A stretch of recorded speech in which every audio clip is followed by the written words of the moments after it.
好，那么看到这里，这个地方一个小 K 线，一个大 K 线啊，它呢可以在任何的趋势当中出现，就是它下跌、震荡、上涨都有可能出现，因为它就2根 K 线而已啊，很简单的一个图谱。好，那么2根 K 线形成，它的大 K 在前，小 K 在后。这个大 K 呢，一般阿哲是比较喜欢看实体啊，就是正常来讲，你是影线也行的，就是最为宽松的条件啊，它就是有一根大 K 啊，就是不管实体，只看高低点，就是它的幅度啊，包括影线啊，它把它算成大 K， 而后小 K 呢也是算作这个影线，只要它的整体最高价、最低价在昨天的最高价、最低价之中呢，就可以算是一个运线，这是一个传统的。但是阿哲觉得这个出现的频率会更高一点啊，所以呢，阿哲认为你可以更优化一下这个信号，你可以把它改成啊，它的一个小 K 的所有价格都在大 K 的实体之内，这是相对阿哲去优化了一下，感觉效果呢可能会更好一点，它的信号呢更不会过于频繁，也更加容易在关键的点位上识别到。就是小 K 呢，看所有的价格，包括它的影线，当天所有的交易、所有的筹码都在昨天的大 K 线的实体之间，这呢会是一个更加强烈的停顿的信号。而后，这里要提醒各位，就是这个方法代表目前方向性的停顿，而不是转向。注意了，停顿和转向拐点是不一样的。停顿它类似于啊，我开了一辆车。是吧？我开车，我速度我在高速上是吧？我飙到了100多。好，那么我下了高速，或者说我在一条道路上走，那是不是走着走着我遇到一个红绿灯？哎，类似于这种情况，就我还是往北走，我还是往前走啊，但是呢，我遇到了红绿灯，我遇到了减速带，我需要停一下，是这个意思，而不是说我一定要掉头啊。所以大家一定要记住了，这是一个停顿，而不是一个转向。好，那么这个地方我们一般不太建议在震荡的行情当中去用，就是如果你发现市场是震荡的啊，那这个时候出现的这种停顿的现象呢，它一般对于震荡的市场帮助不大，但是它也有一些可以帮到我们的，等一下会讲到。好，那一般呢，我们更喜欢在当边下跌的时候和当边上涨的时候去看到这2根 K 线。因为有时候它就会是高点和低点。好，那么对于它的条件了解之后，我们看一下一些案例啊，比如说我们就用目前的纳斯达克指数图表来看啊，什么叫做一个这个停顿信号呢？来看到现在，目前的图表当中，你能不能够找到这种停顿的信号？如果你能找到啊，就阿哲刚才讲了一些条件了，你能够识别到的。你回复一下，目前它有几个这种停顿，是吧？有出现了几次这种停顿？如果你觉得有1次，回复1； 2次回复2；没有就回复0。阿哲这个头有没有挡到？应该看得清楚吧？啊，后面这里，来看一下目前这个图表啊，看不到的话就看这个其他地方哈。阿哲后面是一根阴线。有吗？你看一下，有1个还是2个？同样的是，这一个趋势很明显，它不是一个震荡吧？它是一个左边是单边上涨，右边是单边下跌啊，所以它不是一个震荡行情。所以这种行情下呢，你可以看一下有没有这种所谓的停顿信号啊。有同学说1，有同学说2。好，我们来看一下，这里阿哲要求的是严格的，就是按照刚才我们所说的标准啊，不是一个宽松的。好，我们要找到是一个大 K 线和一个小 K 线啊，它得要有一个大 K， 有一个小 K， 而且大 K 在前，小 K 在后。如果你发现像前面这里，是吧？哎，它是一个大 K， 它是一个小 K， 是吧？实体上是不是很明显它小啊，它大啊？但是它是嘛？它能算是一个我们所说的停顿嘛？是不行，为什么不行？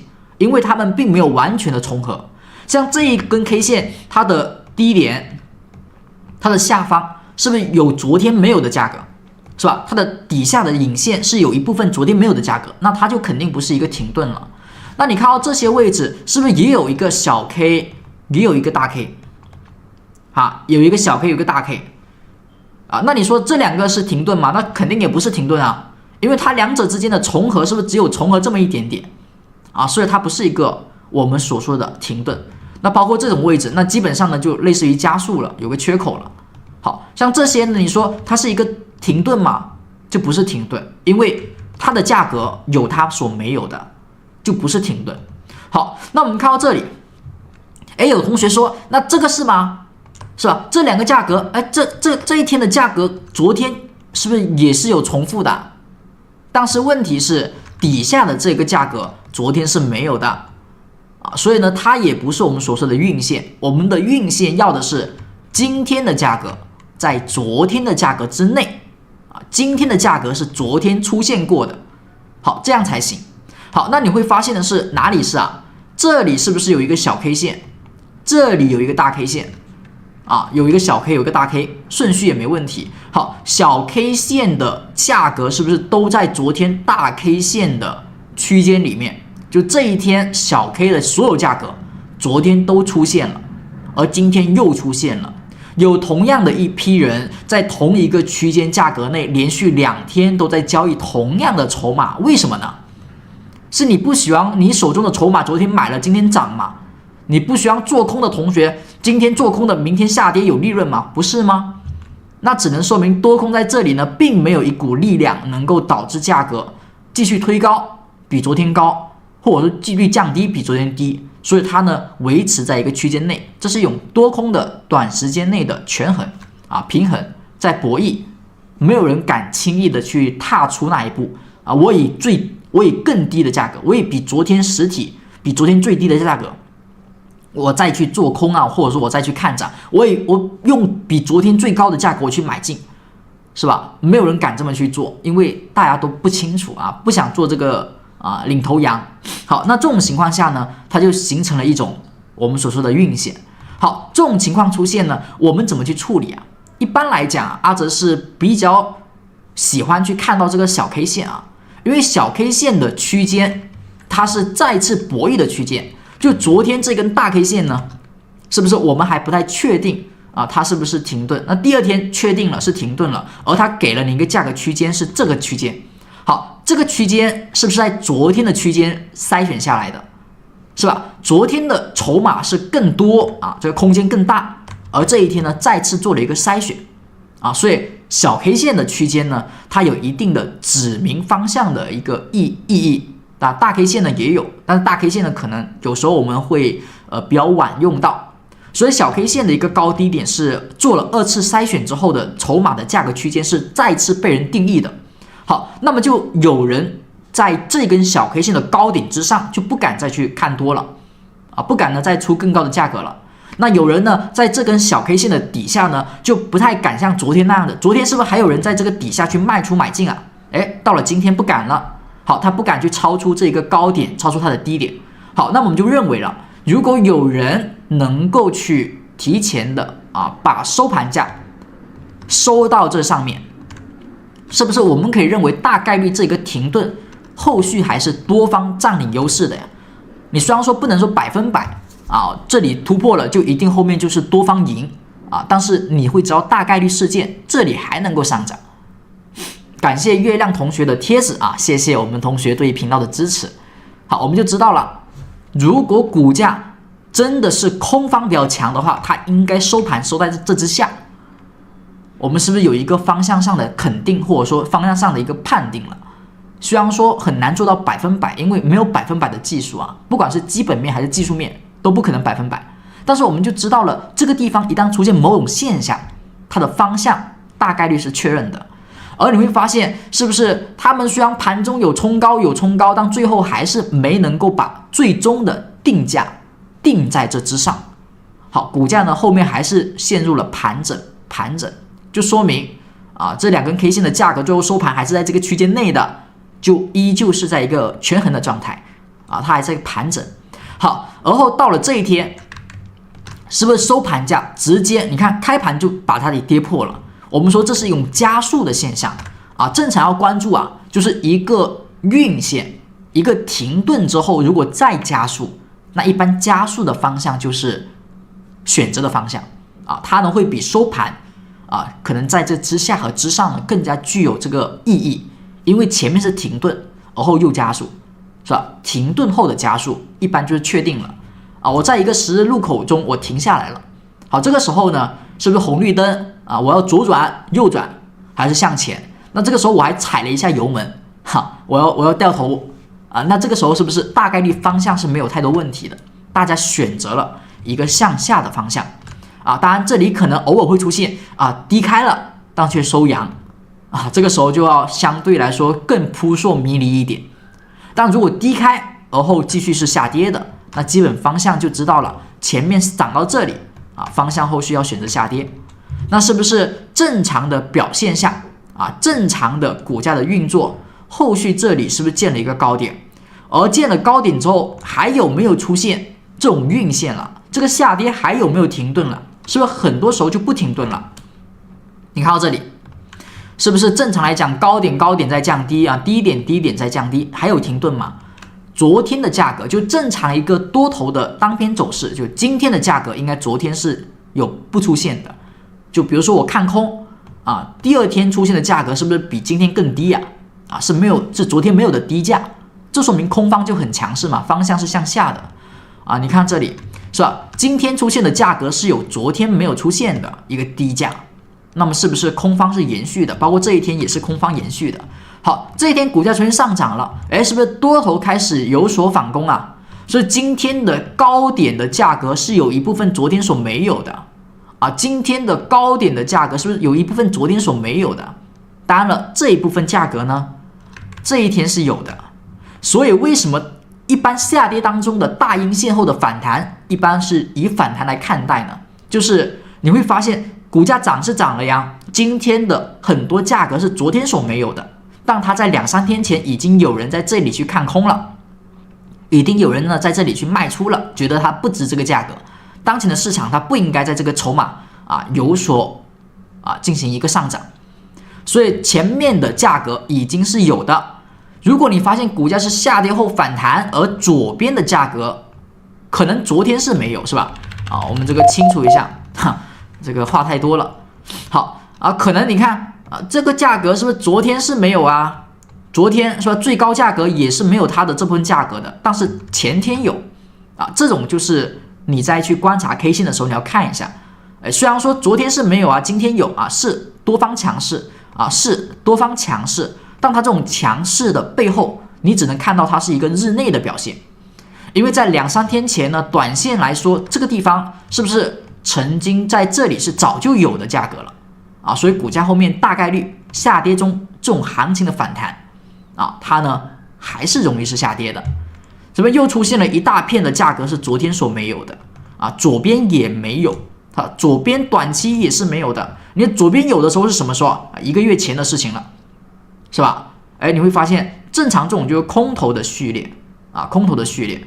好，我们再往后看，那是不是价格的走势出现到目前有一个晕线嘛？像这个就勉强算是一个晕线，但是它不标准它出现了，但它不是标准的晕线。我们就继续看你看这一天跳空吧，跳空它的价格是不是昨天大部分都没有？当前面这里是有的短期前面这里是有它的价格的。好，那么第二天是不是又出现了有一部分价格是它所没有的更低的低价？好，市场呢继续下跌，还是没有晕线，是吧？好，你看这里出现了一个不标准的晕线，是吧？不标准的晕线这里呢又是一个不标准的晕线。不标准的晕线其实还蛮多出现的，就是它在涨跌当中是蛮多出现的，但标准的却很少见，就是完全的标准的晕线是不多见的。从前面的高点到现在，你会发现都没有一个都没有。那包括这一波上涨也是如此好，那么都是没有出现这种标准的晕线。那看到这里，那请问这2个位置，请问他们是我们所说要的标准的晕线吗？如果是的话，回复个 yes 不是的话回复个 no 目前你所看到的，从前面的高点走到这里我们看了很多组 K 线是不是也有大 K 小 K 但是你会发现完全标准的是比较少见的。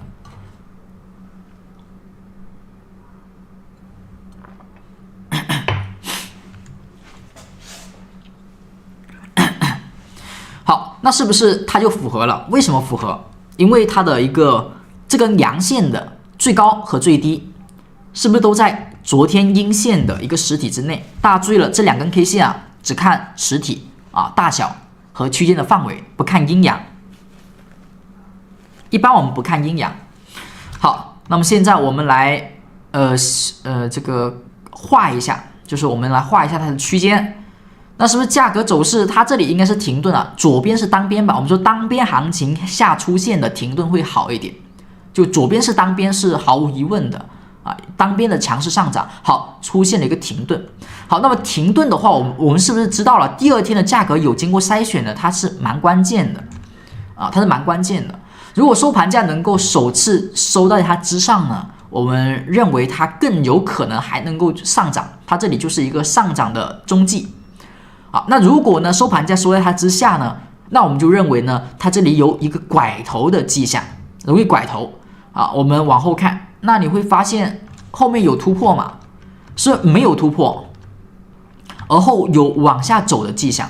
那假如啊，你前面已经赚了钱了，你说阿哲，我赚了钱了，我每天活在这个上涨的恐惧当中，不知道怎么止盈，是吧？啊，那正常来讲，如果每天的价格都有昨天所没有的更高的价格，你呢是还不至于说担心它方向会改变的，就每天有新高，每天呢还能有新高，正常这种多头是还没有走弱的。左边那根也属于运线吗？左边是哪里？是这个吗？这肯定不是啊，他们不都有新高吗？每天都有新高的股票，你呢是还不用太过于担心它会走出转向。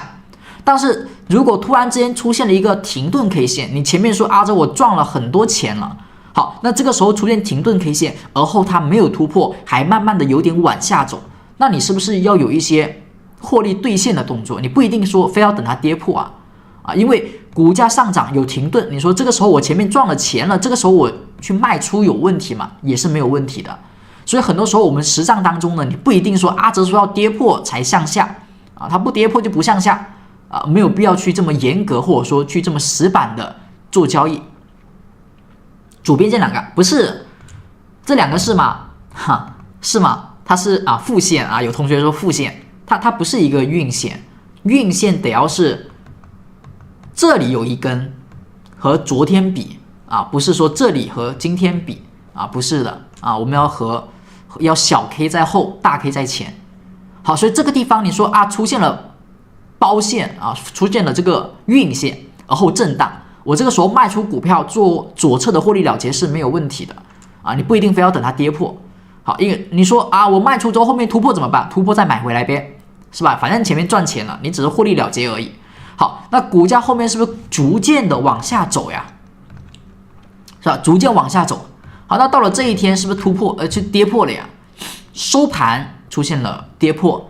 一般来讲呢，我们也还会去讲一下有效的跌破和无效的跌破就如果你是比较执行力很强的，你就简单的收盘跌破我就卖出，收盘突破我就买进，只要趋势前面是单边的就行。好，那如果你说我想要更加确定一点这个方向，那你也可以呢说它最好还是实体要过半，就是整体的阴线实体呢足够多的跌下来了。而且最好呢没有太多引线你可以给它很多的要求去确定它的有效无效当然你也可以说它的趋势在向下走了，我去卖出都是没有问题的。好，像这里跌破了，你可以初步认为呢这里是一个风险，右侧的风险。好，那你说又跌破一天了好，第二天站回来了，是吧？第二天又站回来了，前面2天可能并不是有效跌破，但是它也没有向上突破呀，这个地方也不必要去做多吧。好，所以我们目前呢还是在一个上涨之后的停顿，是不是前面是左边的单边上涨，那走到这2根 K 线之后，为什么股价就走弱了呢？为什么股价就向下移动了呢？就因为这2根 K 线是一个停顿 K 线，它这个停顿 K 线一般出现的时候就代表左边的强势行情到这里有所改变，是不是在这里开始走了有点微弱？好，这种情况下你看，你说阿哲这前面2根阴线我不想卖好，那这根阴线你卖吧有时候过于右侧的判定，过于想要准确的信号，你可能就得要相对更加右侧的卖出了，那这一天肯定是了吧？它肯定全都跌破了呀，整根都跌破了。好，方向性，你说我这里再看空也是没有问题的。这里是不是后续还有下跌？也还有下跌。好，那么这一个高点后下跌，它有出现晕线吗？之后有出现晕线吗？是不是基本上高点有降低，有降低，也没有晕线？那包括这里有一点点晕线的感觉，但是我们说了，它是一个晕线，但是它不是阿哲想要的晕线。我们更希望呢，它有一个标准的实体的包含啊，这里呢只是一个引线的晕线。好，它的停顿效果呢就不是很强。好，我们再往后看，好，看到这里，请问目前你有看到阿哲要的晕线吗？有的回复一个 Y， 没有的回复一个 No， 有还是没有呢？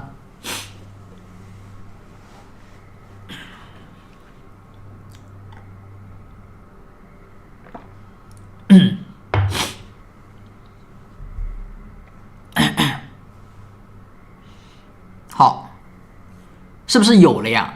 是不是有2根 K 线跟前面上面的有点像？哪2根 K 线啊？最新2根 K 线。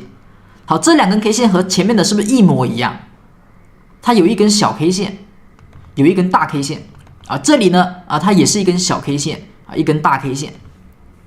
而后呢，小 K 线的所有价格是不是在大 K 线的所有价格之中啊？是吧？好，那左边呢是当边上涨，而后遇到它，我们说上涨停顿。好，你的获利呢有所了结。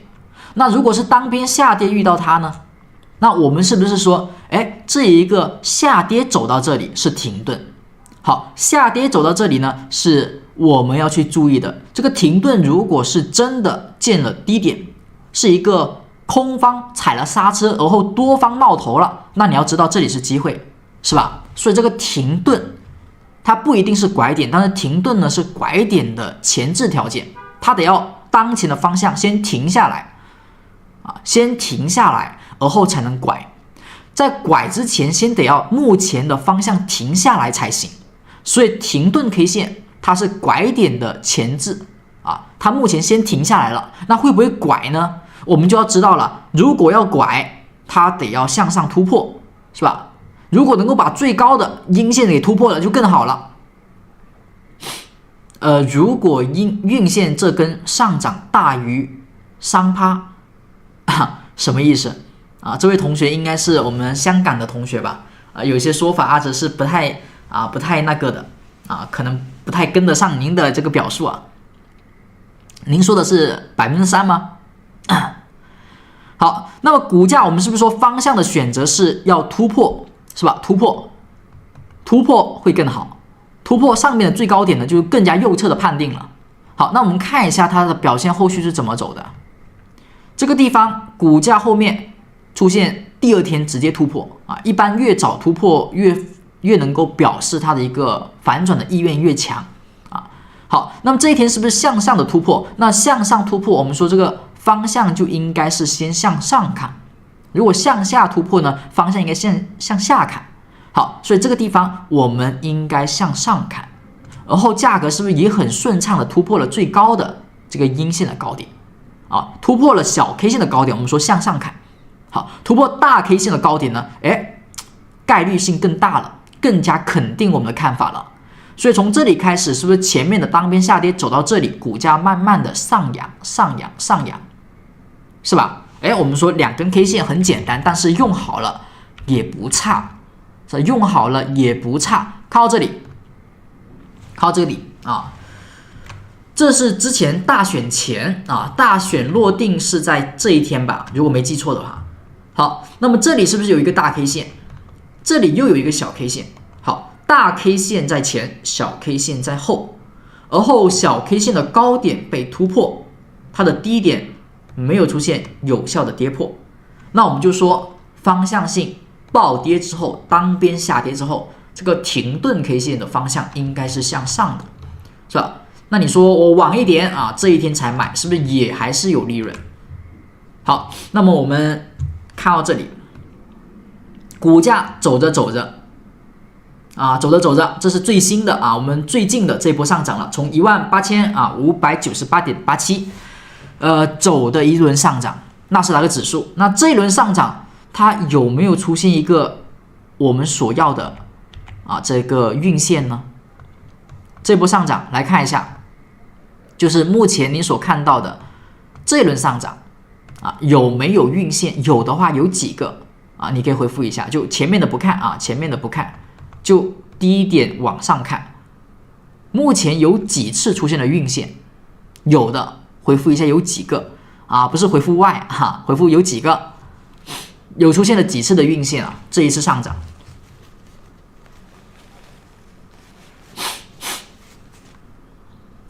你也可以找标准的，也可以找不标准的都行吧，都可以不标准标准你都可以找。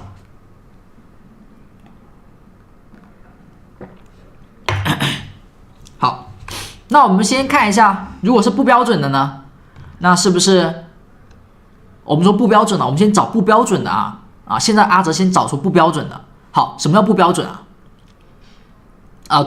突破小 K 就可以了突破小 K 就可以先下一个定义了，就是它的方向突破大 K 的话呢是更加确定但是你说我突破大 K 再去做的话呢，就相对来说会晚一点，所以突破小 K 可以先埋一些订单突破大 K 呢可以再加一些。好，那么这个地方是不是有一个不太标准的为什么不标准呢？因为它的实体有点下移了，左边的实体没有完全把它包住，它只是用影线把它包住，它不太标准，但也可以啦，是吧？不太标准也还行，是吧？它的高点之上我们依旧可以看多，这个地方是不是也不太标准它也是一个高点包住。好，如果跌破了，我们说看下就往下看。好，但是它跌破之后立马第二天又突破了。好，这一天开始你要往上昨天我看跌今天我看涨，有问题吗？没问题谁说了我昨天看跌，我今天不能看涨你又不是没有过昨天看跌，今天看涨，很多人都有过，是吧？我上一秒看多，我下一秒看空都有所以这个地方大家注意了，跌破向下看突破向上看。我们现在说的是不标准的好，突破之后呢，连高点都突破了，是吧？向上看。那这里出现连续的上涨，有出现运线嘛？就没有了包括这里都不是最标准的，那还有嘛？就没有了。所以不标准的有两个，这里一个，这里一个。好，那标准的呢？标准的我们就看一下了，这里是不是一个？这里是吧？是不是它的价格，所有的价格，包括它当天有很长的下影线又如何呢？当天很长的下影线，它不也是在昨天的实体之内嘛？所以它是一个标准的，是吧？全都被包含了。好，那么我们再看一下，还有完全被包含的吗？那是不是只有这一个地方了？是不是只有这里了？它当天的所有的价格被昨天的实体所包含所以这个地方就是我们所说的。那它会不会是一次风出谷入呢？会不会是一个低点而后刚好又是一个高点呢？有没有可能？不是不可能标准的运线，标准的运线。前面低点出现时，是不是股价后面在它之上运行？我们说前面的大跌走到这里，是不是一个运线？而后价格突破这里的拐点是拐上的往上拐的。好，那么价格后面上涨涨到这里，涨到了这里，请问往哪里拐？往上拐还是往下拐？还是还不知道？往上的回复上，往下的回复下不知道的回复0。这里也是我知道有同学可能看到这里，但是它是嘛，都不用看价格，这里刺穿了，它不对，它是一个不标准的刚才讲不标准的时候没有把它画上但是它不是标准的它不是标准的，它是不标准的。所以不标准的本次低点上涨以来有3个然后呢这一个标准的是2个所以你呢回复3、回复2都可以，回复5的也没问题回复1的就有点问题回复1的就找得太粗糙了一点。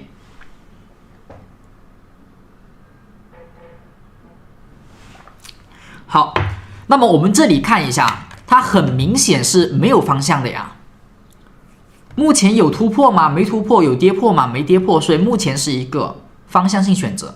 但是你说阿哲前面是上涨的，走到这里，前面是单边上涨，走到这里出现了一个停顿，我能卖出股票吗？如果按照严格的条件，这里是没有看空的，还没有出现右侧的看空。但是按照我们的交易来说，你说我前面已经积攒了比较多的利润了，前面我们的买点是不是防守阴线的突破呀？是吧？防守阴线的突破啊，或者说你学了这个不标准的运线之后，你也可以说这个突破之后我去买进都没有问题。你的买点大概率你再往，你也应该是这一天开始进入到市场当中看多的，那你至少有一点利润了吧？你不可能说这一天买进我还能亏钱吧？你再怎么做，你亏钱的概率是不是少之又少？所以目前呢，大家应该都是赚钱的比较多。好，那我是赚钱的，我现在上涨了，加速了，又出现了一个运线，我要卖出吗？你可以卖出，你可以止盈。你说这里我止盈多少，那都无所谓，是吧？我可以止盈，因为这里是一个运线，而且之前是单边。如果之前是一个震荡行情呢，这个地方它不一定是高点，但是它之前是单边上涨，这里呢是有很大概率是高点，但是方向还不明确啊，方向不明确啊，我们要的是一个收盘跌破，而且最好是实体足够多的跌破，会是最为明确的一个信号。好，这是目前的纳指这个运线的看法。我们稍微的去补充一点，就是刚才所讲到的，不管它的阴阳，只看它的实体啊，不管阴阳，只看价格啊。刚才我们有说到，你看一下阿哲的图案，这个图例里面 K 线是黑色的啊，黑色的，它没有任何的颜色，就是只看它的价格。这里补充一下啊，我们看一些行情，比如说刚才我们讲的是单边上涨，单边下跌。好，那请问目前的行情是上涨还是单边上涨，还是单边下跌啊？亦或者是震荡？就目前你所看到的图表是单边的上涨，还是单边的下跌，还是震荡？就是目前你所看到的图表，它是单边的涨，还是单边的跌，还是单边的震荡啊？还是说震荡啊，不是单边啊？回复一下，上下震啊，是哪个？是标准的，就是小 K 线的所有价格被大 K 线的实体包含住啊。如果你说宽松的，那就随便了，宽松的就是小 K 的所有价格在大 K 的所有价格之内就行。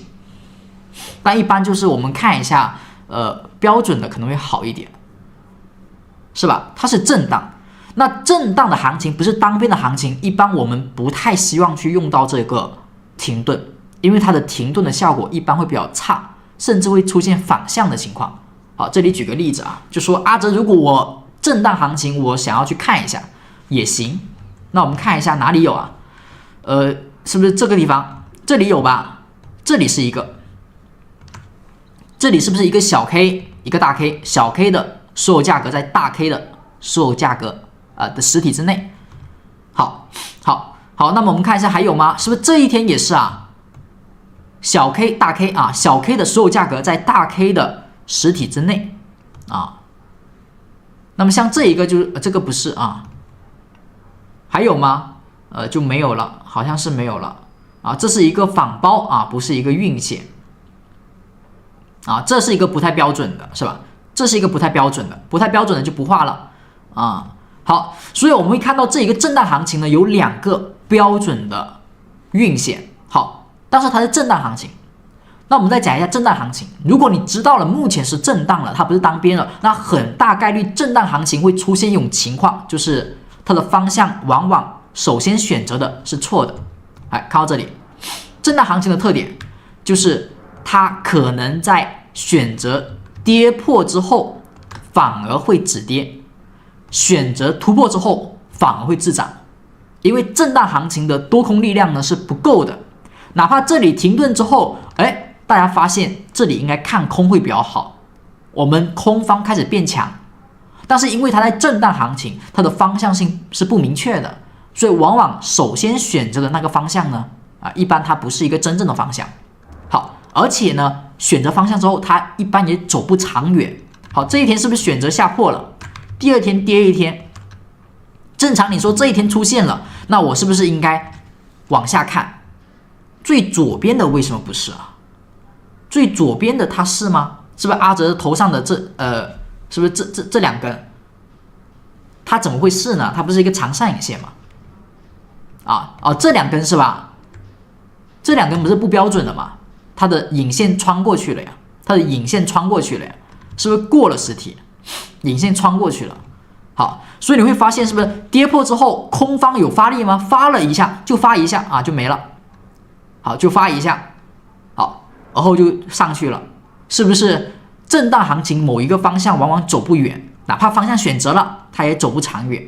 好，那你说股价突破了啊，突破上去了，那是不是突破上去能走得远吗？也走不远，因为震荡行情就是多空的力量，它本就不悬殊啊，不悬殊，所以震荡行情一般不建议大家去用啊。如果你说阿哲我想要用它去看一下，那么你可以把它当成一个反向的指标，反向的观察，就是跌破之后，如果它向下跌破了，震荡行情跌破之后收阳线反而是机会。好，震荡行情突破之后收阴线是一个空方的信号，你会知道的是，跌破之后收阳，说明空方浩劫，多方重新进场，一般呢会有反弹。那突破上去呢，如果是震荡行情突破上去，只要收阴线或者说高开低走啊，走弱，你会知道多方用完了，空方开始发力了啊，是吧？好，那看到这里也是一样的，是不是还是在震荡啊？没有当边是吧？还在震荡。好，那这个时候是不是我们知道了，往上去走的方向一般啊就是震荡行情啊，突破啊，第二天立马收阴线，是不是多方就走完了？因为是震荡行情，多方走完了。好，这一天开始空方进场。好，那么跌破之后啊，那我们看一下这一天啊出现的十日星不是一个上涨阳线啊，十日星有衰竭，但是不能构成买进啊，因为它不是上涨啊，它是下跌后的一个再次低点降低啊，一个小反弹，日内反弹啊，那么这里又再去下跌，那如果你发现在打破之后啊停了一下又下一跌的，那说明这个空方开始变强了，因为它跟前面这里不一样嘛，之前这里跌破之后立马止跌开始就有机会了啊，是吧？好，那突破之后立马就不行了。那跌破之后呢，没有足够的多方力量进来，继续下跌，那你会知道这个方向应该是向下的啊，向下的。虽然说震荡行情的运线选择一般它不持久，但如果你发现它变持久了，那么方向一般就选择了，是吧？那你看突破之后不持久跌回来了，好，跌破之后正常应该也不持久，应该回来的呀，但它没有回来，而是继续的下跌。那你会知道从这里开始，它不是，可能就不是震荡了，它有可能空方呢是真的变强了，所以这里开始呢就不要随便做多了啊，股价的下跌。好，这里呢又出现一个不标准的运线啊突破，那你说这个地方有没有机会走多啊？啊，只是它不太标准，但是呢机会是有的。那是不是往上再走了一下啊？如果它再跌破，那就还可能会继续下跌啊，没有下跌是吧？这里是不是不太标准的运线啊？它有点刺破了，不标准，但是是不是也是运线？前面单边下跌，这里是运线啊，而且快速的突破啊，突破之后呢，没有完全的跌回来啊，所以这里呢，它是一个不太标准的运线，但它同样的是运线，有停顿的效果啊。如果是单边的行情，特别是急跌和急涨之后出现了运线啊，不管标不标准，你都要看一看啊，都要看一看。好，这是我们今天所讲的内容。